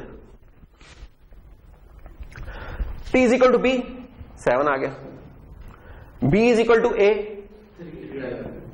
Is equal to t. जैसे ही ब्लॉक एंड ब्लॉक हुआ तो एक चीज है जो अभी हमने डिस्कस नहीं की, कि जो कि टाइम आ गया इसको करने का, जिसको हम कर लेते हैं बल्कि, कि वेरिएबल्स की कुछ किस्में होती हैं, कुछ होते हैं लोकल वेरिएबल्स, कुछ होते हैं ग्लोबल वेरिएबल्स, कुछ होते हैं स्टैटिक वेरिएबल्स। जब भी कोई वेरिएबल किसी ब्लॉक के अंदर बन रहा है that's is a local variable, ये याद रखें। ये जब भी इन ब्रैकेट्स के अंदर कोई बन रहा है ना variable, that's a local variable. ये किसी फंक्शन का पार्ट होगा, किसी लूप का पार्ट होगा, ठीक है, ये ब्लॉक, क्योंकि फंक्शन में भी इसी ब्रैकेट ब्लॉक शो करते हैं, लूप में भी इस तरह के होते हैं। तो जब भी किसी फंक्शन के बाहर कहीं बनेगा variable that's a global variable, ठीक है। ये हम क्योंकि फंक्शंस के अंदर माना these are the local variables. Local variable की ना, ग्लोबल को भी हम डिस्कस करेंगे जब मौका आएगा। लोकल वेरिएबल की कुछ खासियत होती हैं जो आपने जहन में रखनी है, बड़े काम आएंगी। अगर आपको पता है तो आपकी प्रोग्रामिंग कुछ एलिगेंट हो जाएगी, या कुछ मसलों से आप दूर रहा करेंगे, आपको वैसे ही पता हुआ करेंगे यार ये मसले हो सकते हैं। लोकल वेरिएबल्स जो बनते हैं, नंबर 1 वो स्टैक के ऊपर बनते हैं। स्टैक ये हम बनाएंगे, एक डेटा स्ट्रक्चर बनाएंगे और कंप्यूटर में जब भी किसी फंक्शन में जाते हैं उसका एक स्टैक क्रिएट होता है। जब भी मैं ब्लॉक बनाता हूं ना, ये ब्रैकेट्स बनाता हूं, बिहाइंड द सीन कुछ काम हो रहा है जो आपको नहीं नजर आ रहा, एक उसका स्टैक बनता है, एक जगह मेमोरी की बनती है, उसके अंदर फिर उसका मेला सकता है। ये जो अब मैंने वेरिएबल्स बनाए ना, ये इस स्टैक के अंदर बने हैं आके, ठीक है ना, ये एक स्टैक है, इसके अंदर बने। मसला ये है कि इस ब्लॉक का जो स्टैक बना है, इसके दो खासियतें जो हमें याद रखनी है। नंबर एक, वो नजर कहां कहां आ सकता है वेरिएबल। नंबर दो, उसकी लाइफ क्या है। नजर कहां कहां आ सकता है, उसको हम कहते हैं विजिबिलिटी क्या है, उसका स्कोप क्या है। लोकल वेरिएबल का स्कोप उसका ब्लॉक होता है, एंड ब्रैकेट। जैसे ही एंड ब्रैकेट मिलेगी उसका स्कोप खत्म। स्कोप से क्या मुराद है कि उसको हम एक्सेस कहां कहां कर सकते हैं। कहने का मतलब ये है कि यहां तो मैंने नाम सेम रखे हुए हैं तो इसलिए कंफ्यूजन हो सकती है। लेट्स से अगर इनका नाम एक्स और वाई होता और मैं उनको एक्सेस करना चाहता इधर तो नहीं कर सकता था। क्यों? उनका स्कोप उस ब्लॉक में था, इस ब्लॉक में नहीं था। तो ये स्कोप कि उनको कहां एक्सेस किया जा सकता है। दूसरी चीज, उनकी लाइफ क्या है, कब तक वो जिंदा रहेंगे वेरिएबल्स। लोकल वेरिएबल उस वक्त तक जिंदा रहता है जब तक उसे एंड ब्रैकेट नहीं मिल जाती। जैसे एंड ब्रैकेट मिलती है, खत्म, ये स्टैक सारा फिनिश होता है, सब खत्म होता है। ये स्टैक, ये जो एंटर होते ही बना था ना स्टैक, ये सब खत्म होकर लपेट के साफ करके वापस चला जाएगा उधर। जब यही खत्म हो गया तो फिर वेरिएबल कहां रहा है, कुछ नहीं रहा वेरिएबल्स। अब होगा क्या, होगा ये कि ये थे बने सारे लोकल वेरिएबल्स थे हमारे। जब हमने स्वैप किया तो इसमें हमने देखा चेंजेस हुई हैं। अगर मैंने इस जगह के ऊपर सी आउट वही प्रिंट कराऊं तो हमें चेंज ही वैल्यू मिलेगी। ऐसा ही है ना कि अगर मैं इस जगह के ऊपर करा दूं सी आउट इनसाइड द फंक्शन और अब मैं लिखूं ए और अब मैं लिखूं बी, तो अब स्वैप्ड वैल्यू ही मिल रही है क्योंकि बाकी स्वैप हुई है। इस वक्त ए में क्या पड़ा हुआ 7, इस वक्त बी में क्या पड़ा हुआ 3, बिल्कुल ठीक है। अच्छा, जब ये लाइन एग्जीक्यूट हो गई, ये एंड ब्रैकेट आई, जैसे ही एंड ब्रैकेट आई ये सारा उड़ गया, खत्म, सब कुछ खत्म हो गया, खत्म। मैं वापस आ गया इधर इस लाइन पर। जब इस लाइन में आया, इस लाइन के ए और बी में तो कोई चेंज आई नहीं थी कभी भी, क्योंकि कभी भी कोई चेंज नहीं आई थी, तो इनमें वही जो वैल्यूज पड़ी थी वही प्रिंट होंगी स्क्रीन पे। ये थी वजह कि जब हमने इस तरीके से इसमें काम किया तो बाहर चीज रिफ्लेक्ट नहीं हुई। हम चाहते हैं चीज बाहर रिफ्लेक्ट हो। अब इससे अगले स्टेप पे जाते हैं। इसका अगला स्टेप क्या था कि किसी ने कहा कि यार इसका रिटर्न टाइप शॉर्ट कर लें। हम यही करते हैं ना कि अंदर कोई चीज अगर कैलकुलेट हो तो हम उसे बाहर भिजवा देते हैं, तो शॉर्ट कर लेते हैं, चलें। लेकिन उस शॉर्ट का मसला यह है कि वेरिएबल्स अंदर दो चेंज हो रहे हैं। शॉर्ट हम सिर्फ एक ऑब्जेक्ट रिटर्न करवा सकते हैं, ये याद रखिए आप। मैं ये नहीं कह रहा कि एक वैल्यू रिटर्न करा सकते हैं, ये गलत बात होगी। हम कहते हैं एक ऑब्जेक्ट हम रिटर्न करा सकते हैं। वो ऑब्जेक्ट एक शॉर्ट भी हो सकता है, वो ऑब्जेक्ट पूरी एक क्लास का ऑब्जेक्ट भी हो सकता है जिसके अंदर शायद 1 गीगा एलिमेंट्स हो पड़े, लेकिन ओवरऑल वो एक ऑब्जेक्ट होगा। ऐसे ही मैं कह रहा हूं कि यार इस कमरे से जब कोई नॉक करे तो मैं इस कमरे से एक चीज दे सकता हूं सिर्फ। अब बाकी इस कमरे में डब्बे पड़े हुए हैं, मेरे पास सब कुछ पड़ा हुआ है, तो उन डब्बों में 10 चीजें पैक करके वो एक डब्बा मैं दे दूं, कोई मसला नहीं उसमें। लेकिन इस डोर के ऊपर मैं 2 चीजें अलग-अलग नहीं दे सकता। डब्बे में पैक कर दूंगा, पैक करके उस डब्बे में 1000 चीजें डाल दूं, डब्बा अगर वो एक है वो मैं वापस कर सकता हूं, लेकिन 2 डब्बे नहीं कर सकता। 2 छोटी छोटी चीजें मैं इवन नहीं कर सकता, नहीं कर सकता, सिर्फ एक। वो डब्बे वाली चीज अभी क्लासेस जब हम पढ़ेंगे तो हमें पता चलेगा। वो एक डब्बा, जब क्लास एक डब्बा बनाती है तो उसके अंदर मैं गीगाज ऑफ एलिमेंट्स डाल सकता हूं, कोई मसला नहीं, वो मैं रिटर्न करवा सकता हूं, जो कि रिकमेंडेड नहीं है लेकिन करवा सकता हूं। तो अभी तो यार मसला है कि एक शॉर्ट रिटर्न नहीं हो सकता। तो जो अभी हमने रेफरेंस पढ़ा था ना, तो रेफरेंस का फायदा ये है कि वो ये वाला काम हमारा हल कर सकता है। रेफरेंस का ये फायदा कि उसमें जौन से एलिमेंट्स है जिनके पीछे मैं दरमियान में एम्परसेंड लगा दूंगा वो बाय रेफरेंस हो रहेंगे, उनमें जो चेंज आएगी वो बाहर भी आएगी। वो अब आप जानते हैं बेहतर के कैसे आएगी, तो उस पर आ जाते हैं। तो ये वाला तरीका शॉर्ट वाला पॉसिबल नहीं है, तो इसको वाइड ही रहने दें। लेकिन ये स्वैप ऐसा स्वैप है जो कि अंदर तो चलता है, बाहर इसका रिजल्ट नहीं आता। इसको मैं पार्शियली ट्रू करूंगा। In fact it's not correct answer, लेकिन चले स्वैपिंग कुछ कर रहा है, लेकिन बाहर इसका जवाब नहीं जा रहा, तो बाहर को तो इसने गलत ही जवाब दिया, तो इसलिए ये करेक्ट नहीं है। तो this is pass by value, pass by value. इसका हल क्या है? इसको रेफरेंस से पास कर दिया जाए। तो रेफरेंस में क्या हो रहेगा? वाइड शॉर्ट एम्परसेंड ए एम्परसेंड बी, यही वाला कोड मैं दोबारा लिखने लगा हूं। एग्जैक्टली ये डिटो कॉपी होगी ये कोड, कोई चेंज नहीं है इसके अंदर। Short T is equal to b, b is equal to a is equal to t. लेकिन अब मैजिक इन एम्परसेंड लगाने से मैजिक ये हुआ है कि अब बाहर जब मैं जाके करूंगा इनको प्रिंट, अच्छा कॉल करते भी कोई चेंज आ रही, कॉल करते भी वही चीज है। अच्छा मुझे इनके स्टूडेंट चाहिए था नाम चेंज कर लूं ताकि कंफ्यूज ना हो। इसको मैं कह देता हूं स्वैप वी, इसको मैं बोल देता हूं स्वैप आर, ठीक है, ताकि कंफ्यूजन ना हो। फंक्शंस के नाम जरा मैंने चेंज कर दिए। तो खैर, तो अगर मैं लिख दूंगा स्वैप आर ए और बी, और अब मैं ये वाली लाइन प्रिंट कराऊं तो बाकी स्वैप हो चुके होंगे। रीजन आपको पता होना चाहिए ये क्यों हो चुके हैं। ये रीजन वही है जो कि अभी हमने रेफरेंस में पढ़ी थी कि क्या हुआ है कि जब हमने एम्परसेंड लगाया, तो एम्परसेंड जब लगाया तो इसका मतलब यह हुआ कि कोई नई जगह नहीं बनी है, जो पहले एग्जिस्टिंग जगह थे उसी का एक नाम दे दिया है। बाई चांस इधर भी इसका नाम ए था, इधर भी ए था, तो ठीक है, लेकिन इसका नाम जो मर्जी रखें, इससे कोई गर्ज नहीं। नामों पे आप नहीं जाना कि नाम सेम है कि नहीं है, नामों से कोई ताल्लुक नहीं होता। चीज है कि बाय वो वैल्यू जुड़ा हुआ है कि बाय रेफरेंस जुड़ा हुआ है, ये आपको पता होना चाहिए। कि जब हमने एम्परसेंड ए किया तो इसका मतलब ये हुआ कि यार ये जो शॉर्ट टी बनने जा रहा है ये तो लोकली बना है, ये लोकल बना है। इसमें क्या हुआ, बी आ गया। बी कौन से वाला आया, यहां से उठ के आया, ओरिजिनल से। बी में ए कहां से आया, ओरिजिनल से। ओ ये मैं इतनी दूर से क्यों लेके आ गया, मैं इधर ही ले आता इसको, ये ले, बी में ए डायरेक्ट इधर से आ गया। क्यों, क्योंकि यही वाली चीज अंदर भी अब नजर आ रही है, पहले नहीं नजर आ रही थी, लेकिन जब मैं एम्परसेंड डाल दिया ना मैंने, ये ऐसी है कि किसी ने दरवाजे पे नॉक किया, पहले वो क्या कर रहा था, पहले वो उधर फोटोकॉपी मशीन लगाई थी, उसकी कॉपी निकाल के दे रहा था, अब वो डायरेक्ट वो शीट दे रहा कि इसके अंदर करो चेंजेस, ठीक है ना। तो जनाब अब जो चेंजेस होने जा रही हैं ओरिजिनल के अंदर हो रही हैं, क्योंकि ओरिजिनल के अंदर चेंजेस हो रही हैं, इसलिए जब हम इधर से रिटर्न करें, कुछ रिटर्न नहीं किया अभी भी, लेकिन चेंजेस ओरिजिनल में हो गई हैं। ओरिजिनल में चेंजेस हुई हैं, इसका मतलब वो चेंजेस स्टे करेंगी। क्यों स्टे करेंगी, क्योंकि these are not the local variables this time.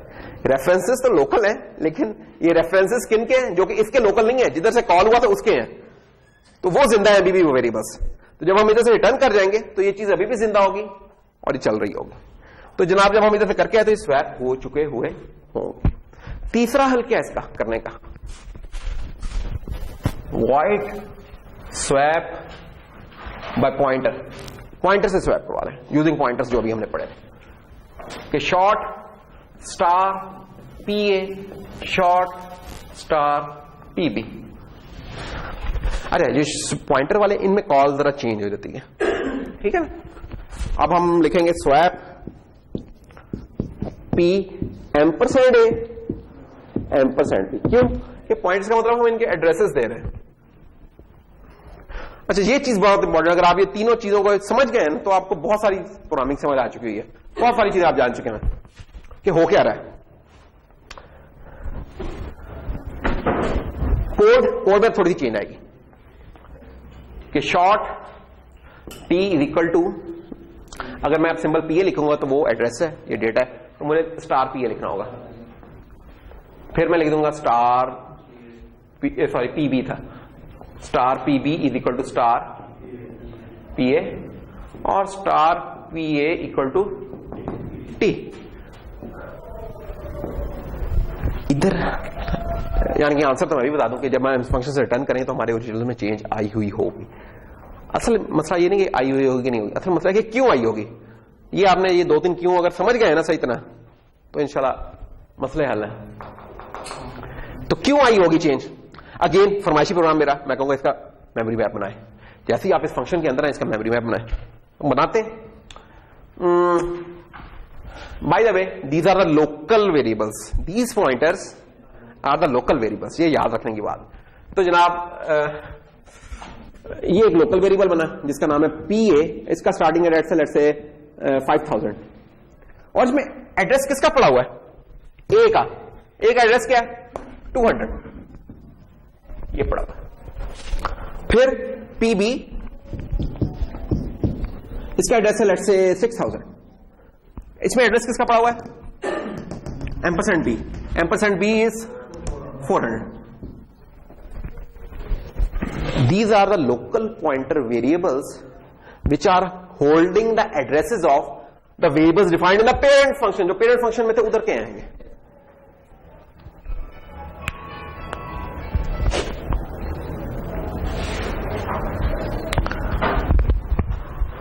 तो जब हम स्टार पी भी लिखेंगे इसका मतलब यार जिस जगह पे पॉइंट कर रहा है वो वैल्यू उठ के आ रहा है, वो वैल्यू उठ के आई और उठ के एक और लोकल वेरिएबल है टी के नाम से जो सिर्फ 2 बाइट्स का है और लेट्स से पड़ा हुआ है 7000 पे पड़ा हुआ है. तो इस टी में आ रहेगा जो वैल्यू क्या थी 7. चले जी 7 थी टी में. ये टी है ना, short T is equal to ये. तो अगर तो पीबी लिखा था तो फिर तो आना चाहिए था ना. तो ये पीबी स्टार है, इसका मतलब जो पीबी जिसको पॉइंट कर रहा है उसमें जो पड़ा हुआ है. तो पीबी जनाब पॉइंट कर रहा है इस वक्त, ये पीबी है 400 पे क्या पड़ा हुआ है इस वक्त 7 तो कट चुका है 3, इसमें 3 पड़ा क्योंकि एक स्वैप तो हम पहले मार चुके हुए. तो जनाब ये 3 इधर आ जाएगा. ये पहली लाइन चल गई. फिर अगली लाइन में क्या हुआ, हमने कहा यार पी ए जिसको पॉइंट कर रहा है उस जगह जो वैल्यू पड़ी हुई है उसको पीबी जिस जगह पे पॉइंट कर रहा है उधर रख लो. तो पी ए जिस जगह को पॉइंट कर रहा है उधर पड़ी हुई है 7, वो कह रहा है इसको उठा के रख दो इस जगह पे, पीबी इसको पॉइंट कर रहा है. तो वो मैंने कर दिया उधर. इधर कोई चेंज नहीं है, अंदर कोई चेंज नहीं हो रही है, सारी वो पीछे चेंज हो रही है. और फिर हम कह रहे हैं यार पी ए जिसको पॉइंट कर रहा है उसमें टी को डाल दो. तो टी में पड़ा हुआ है 3, तो ये लें जी 3 आ गया. अच्छा, और जब ये काम हो गया तो वापस चले जाओ. हम वापस आ गए, हम वापस आए और जहां के प्रिंट करने लगे तो जो चेंज हमने की थी क्योंकि ओरिजिनल्स में चेंज हो रही हैं तो स्टे कर रही हैं, चेंजेस पड़ी हुई हैं अभी भी चेंज. इनको मैं प्रिंट कराऊंगा स्वैप्ड ही चीज मिल रही होगी. ठीक है, तो अब ये तरीके हैं अब आपके पास करने के. ठीक है, कि वैल्यू से तो नहीं काम बना, बाय रेफरेंस से आप काम कर लें, बाय पॉइंटर से काम, दोनों से आप सेम एंड ऑब्जेक्टिव अचीव कर रहे होंगे. बाय रेफरेंस से क्या था, जरा नीट सा इंटरफेस आपको लग रहा है ना, जरा साफ सुथरा सा लग रहा है. पॉइंटर में जरा थोड़ा सा वो लग रहा है लेकिन काम दोनों सेम कर रहे हैं. बाय रेफरेंस में ना सिर्फ एक ही बना था ये टी, ये लोकल वेरिएबल सिर्फ एक. इधर लोकल वेरिएबल्स ये भी बने हैं, ये इधर ये जो ये रेफरेंस बना था इसका, जिसको मैं बनाना चाहूं इधर बना सकता हूं लेकिन उससे सिर्फ मेरी ना कंप्लेक्सिटी ऐड होगी, अंडरस्टैंडिंग में कोई फायदा नहीं होगा. फिलहाल एक रेफरेंस की एक चीज बना होगा लेकिन हिडन है आपके लिए, वो हिडन है ना सर, आपके लिए हिडन है तो इसको मैं आपके लिए हाइड ही रखना चाह रहा हूं इसको भी फिलहाल. तो होगा क्या कि टी इज इक्वल टू जब बी किया तो ये जो बी था इसकी वैल्यू उठ के उस टी में चली गई थी. और जब बी इज इक्वल टू ए किया था तो क्योंकि बाय रेफरेंस था और ये रेफर कर रहा था किसको, इस वाले बी को कर रहा था, और ये ए जो था ये इस वाले ए को रेफर कर रहा था, तो इसलिए ये वाली वैल्यू उठ के इधर आ गई थी. ये हुआ था काम. ठीक है, तो जो जिनके साथ वो इनिशियलाइज हुए थे जी उनको रेफर कर रहे हैं, अंदर नहीं है इनके लिए कोई और मसला है. कि अगर मैं अंदर एक जगह बनाऊंगा ना आप लोग कंफ्यूज हो रहे कि यार चेंज मैं इधर कर रहा हूं और चेंज उधर हो रही है, ऐसा नहीं है. रेफरेंस के लिए इसलिए मैं अलग से मेमोरी स्पेस इसलिए बना रहा क्योंकि वो समझे कि आप जो ओरिजिनल था उसी को पॉइंट कर रही है आपस की. यानी कि अगर बात अगर इसे हट के देखें तो रेफरेंसेस एंड पॉइंटर्स ही होते हैं, लेकिन समझे कि वो ऐसे पॉइंटर जिनके साथ हमें स्टार नहीं लगाना पड़ रहा. ठीक है ना, ये जो स्टार हमने इधर लगाए ना उधर नहीं लगाने पड़ते होते, वो पॉइंटर्स डी रेफरेंस्ड पॉइंट होते हैं जरा स्पेशल, लेकिन वो हमसे हिडन होती है, इंप्लीमेंटेशन हमसे हिडन होती है. तो इसको मैं इसको हाइड ही रखना चाह रहा हूं. तो वो फिर एक कंपाइलर इंप्लीमेंटेशन में चीज आती है जो भी टूल की इंप्लीमेंटेशन में आई थी, तो जस्ट छोड़ दें उसको. ये इस तरीके से है इसकी, ये इस तरीके से, एंड रिजल्ट्स दोनों सेम है. एक है स्वैप बाय रेफरेंस, एक है स्वैप बाय पॉइंटर. हम क्या कर रहे होंगे, ये हमें क्या करना चाहिए. जो रेफरेंस है ना ये सी लैंग्वेज के अंदर एग्जिस्ट नहीं करता, ये सिर्फ C++ में एग्जिस्ट करता है. तो अगर आप C++ के अंदर काम कर रहे हैं तो आप इसको भी इस्तेमाल कर सकते हैं. पॉइंटर्स तो एग्जिस्ट करते हैं, ये सी में भी एग्जिस्ट करते हैं, C++ में एग्जिस्ट करते हैं. तो अगर आपका कंपाइलर, अगर आप सी लैंग्वेज में .c वाली फाइलों में काम कर रहे हैं फिर आपके पास सिर्फ यही चॉइस है, फिर ये चॉइस नहीं होती. और अगर C++ CPP फाइल्स हैं तो फिर ये काम करें या ये करें. इसमें कोड जरा क्लीन होता है. एक बात, नुकसान क्या होता है रेफरेंसेस का, नुकसान ये होता है कि हमें पता नहीं चलता कॉल्स को देख के कि अंदर चेंज तो नहीं हो रहेगा। ये देखो, इस कॉल में और इस कॉल में कोई फर्क नहीं है। इधर से देख के नहीं पता चलता कि अंदर कोई चेंज होगा, अंदर हैंड हो गया इसके साथ आके, ये और बात है। इसके तो देख के पता चला कि यार पॉइंटर भेज रहे हैं, दूर से नजर आ रहा है। तो ये एक थोड़ा सा है उसका इशू। तीसरा इशू रेफरेंस का, यानी कि रेफरेंस में पावर भी है, सेम नजर आने की वजह से नुकसान भी है। नुकसान क्या हो सकता है, अगर मैं किसी चीज को बाय रेफरेंस अगर पास कर दूंगा, हो सकता है मैं उस चीज को चेंज ही नहीं करना चाहता था और एक्सीडेंटली चेंज कर दूंगा, ओरिजिनल में भी चेंज हो जाएगी। तो फिर उसका हल क्या होता है उस तरह के केसेस में? उससे भी पहले एक और सवाल है कि मैं फिर बाय रेफरेंस पास क्यों कर रहा हूं, मैं उसे बाय वैल्यू क्यों नहीं पास कर रहा? चीजों का ना, आप जब तक चीजों का साइज 4 बाइट्स 8 बाइट्स है, बाय वैल्यू पास करें। फिर एक टाइम आएगा इंशाल्लाह, जल्दी आपके पास 1-2 हफ्तों में वो टाइम आ रहेगा कि आप शायद 100 MB की चीजें पास कर रहे हैं। अब 100 MB की चीज पास करना, उसकी कॉपी बनाना एक काम है अलग से, और वो अगर ओरिजिनल पास कर देंगे क्विक हो जाएगा काम, ठीक है ना? अगर मैं कहूंगा यार मैं इधर आया हूं, एक कॉपी बना दो इसकी, तो एक 100 MB की पहले कॉपी बनेगी, फिर उसके ऊपर काम होगा। जब मैं बाय रेफरेंस भेज रहा हूं तो उसी चीज पे डायरेक्ट काम शुरू हो जाएगा, जब बाय पॉइंटर भेज रहा हूं तो उसी चीज पे डायरेक्ट काम शुरू हो जाएगा, तो ज्यादा क्विक होगा वो काम। तो बाय रेफरेंस पासिंग हम उस वक्त करते हैं जब हमें बड़े ऑब्जेक्ट्स को पास करना हो। चेंज हम नहीं करना चाह रहे, लेकिन क्योंकि बड़ा ऑब्जेक्ट था इसलिए हम उसे बाय रेफरेंस पास करें। रूल ऑफ थंब क्या है, जब भी 8, 10, 12 बाइट से बड़ा होना कोई चीज, बाय रेफरेंस पास करो उसे चुप करके, नहीं तो उसकी कॉस्ट पड़ती होती है। फिर उधर फिर मसला क्या हो सकता है उसकी वजह से? मसला उसकी वजह से यह हो सकता है कि एक्सीडेंटली शायद मैं अंदर चेंज कर दूं। उसका फिर हल क्या हो सकता है? हल वही है जो कि लेक्चर के शुरू में या पिछले लेक्चर में होता है, कॉन्स्ट बना दें, कि वो जो पास हुई चीजें उनको कॉन्स्ट बना दें, कोई एक्सीडेंटली भी चेंज नहीं करेगा, ठीक है? इनफैक्ट जो फंक्शन आर्गुमेंट्स होते हैं ना, जिसमें भी आपको पता हो कि नहीं चेंज, चुप करके उसके पीछे कॉन्स्ट लिख दिया करें। उसके कुछ फायदे, एक तो एक्सीडेंटली चेंज, रेफरेंसेस वाली चीज एक्सीडेंटली चेंज नहीं होगी, और कुछ कंपाइलर ऑप्टिमाइजेशन में शायद इसका फायदा हो रहा है, शायद। तो ये थी जनाब हमारे पॉइंटर्स, रेफरेंसेस, फंक्शंस में उनका कैसे इस्तेमाल। ये बहुत इंपॉर्टेंट है, ये चीजें दोनों बहुत इंपॉर्टेंट है, क्योंकि इनका बहुत काम आना है इस्तेमाल। बाकी तो और भी चीजें बहुत रिवाइज हो सकती हैं, लेकिन इन चीजों का बहुत इस्तेमाल है। रेफरेंसेस वाला भी, पॉइंटर्स वाला भी बहुत इस्तेमाल है।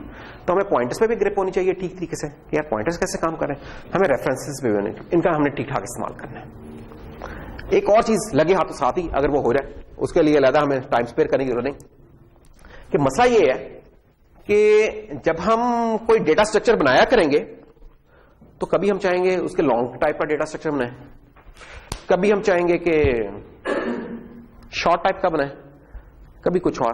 मसला उसमें सिर्फ ये होता है कि अगर अभी देखिए मसला क्या हो रहा है।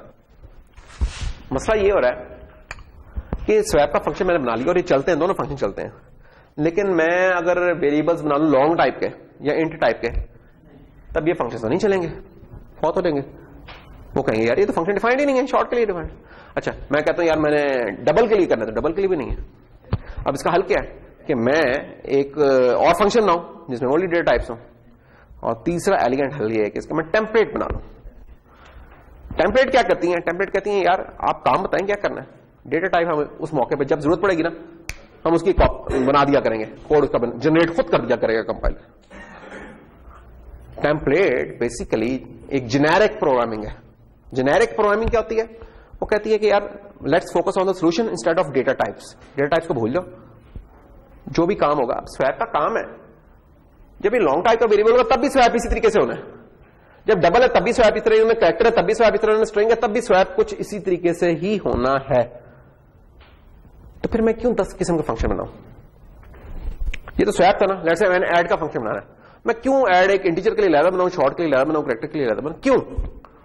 टेम्पलेट्स कहती हैं, एक और टाइप ऑफ है, यानी एक थोड़ा सा एड ऑन कह सकते हैं, या एक फीचर है लैंग्वेज का, C++ का, कहता है यार just focus on the problem पे फोकस करो। डेटा टाइप्स आपको कि यार जैसे अलजेब्रा में नहीं कहते कि let's suppose x equal to 3 या x, या सपोज करें वेरिएबल x है और y है, तो उसमें जो भी वैल्यू डाल लें पता चल जाएगा क्या आंसर है। तो वो कहता है यार आप भी इस तरह जूम कर लें, छोड़ें कि शॉर्ट है कि लॉन्ग है। आप कहेंगे यार कोई डेटा टाइप है T लेट से, या आप अपने नाम की कोई बना लें लेट से डेटा टाइप, उसके साथ सारा प्रॉब्लम सॉल्व करें।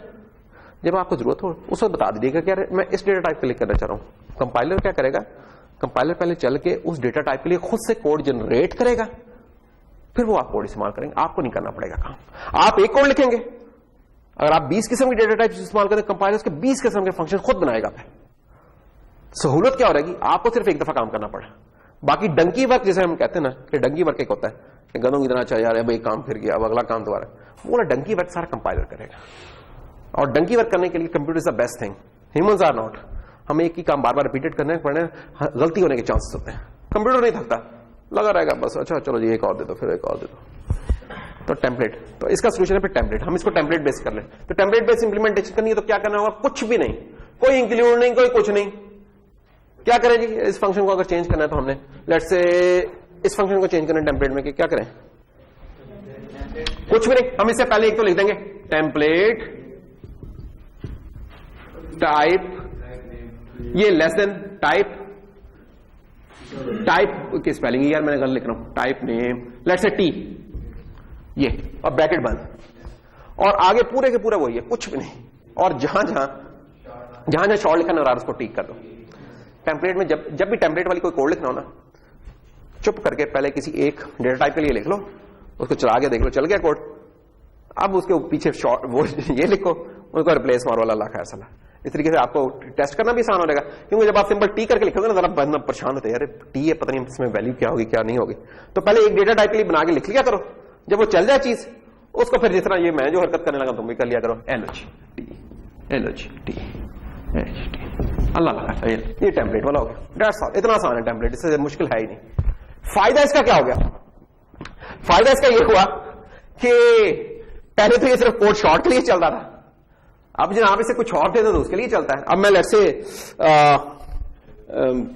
से वेरिएबल बना लूं मैं डबल D1 इक्वल टू 2.31 और D2 इक्वल टू -4.75।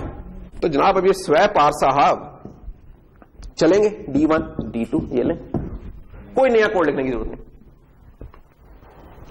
उठ के चलेगा ये फायदा हो गया। इसको कहते हैं कि हमने डेटा टाइप को क्या कर दिया, एब्स्ट्रैक्ट कर दिया। एब्स्ट्रैक्ट कार्ड नहीं होता, एब्स्ट्रैक्ट कार्ड जिसे देखते हैं समझ नहीं आती यार पता नहीं क्या बना हुआ है ना। एक दूसरे होते हैं ना लैंडस्केप्स होते हैं, बाकी चीजें होते हैं तस्वीरें बनी। एक एब्स्ट्रैक्ट होता है, हर कोई अपना अपना टेबल लगाता है, यार पता नहीं ये क्या बना हुआ है, पता नहीं क्या बना, और सोचते रहते हैं, जिसको जो समझ आता है वो समझ लेता है। तो ये भी हमने एब्स्ट्रैक्ट डेटा टाइप कर दिया कि पता नहीं टाइप क्या है, कुछ है सही लेकिन, और हमने कहा इसको टी कह देते हैं। उसको एक्चुअल लाइफ कब हम देंगे, जब हम उसको इस्तेमाल कर लेंगे। ये हमने उसको लाइफ दी है। ये D1 जब गया ना, D1 और D2 पहचान का कंपाइलर खुद ही, ये तो डबल की बात हो रही है, चलो जी डबल। वो क्या करेगा क्या, जब कोड कंपाइल हो रहा होगा ना, तब वो कहेगा यार मेरे कोड में एक दफा ये डबल के लिए कॉल हुआ है, तो चल बेटा इसका जरा एक ये टी को जरा डबल से रिप्लेस कर और एक जरा कोड इसका निकाल दे। अगर शॉर्ट के लिए गया वो कहेगा अच्छा एक और कॉपी निकालता है इसकी शॉर्ट की, ये कंपाइलर कर रहा होगा। टेम्पलेट्स में कंपाइलर का प्रोग्राम पहले चलता है और आपके लिए कोड बनाता है, आपको पता नहीं चलता कि यार एक काम हो गया।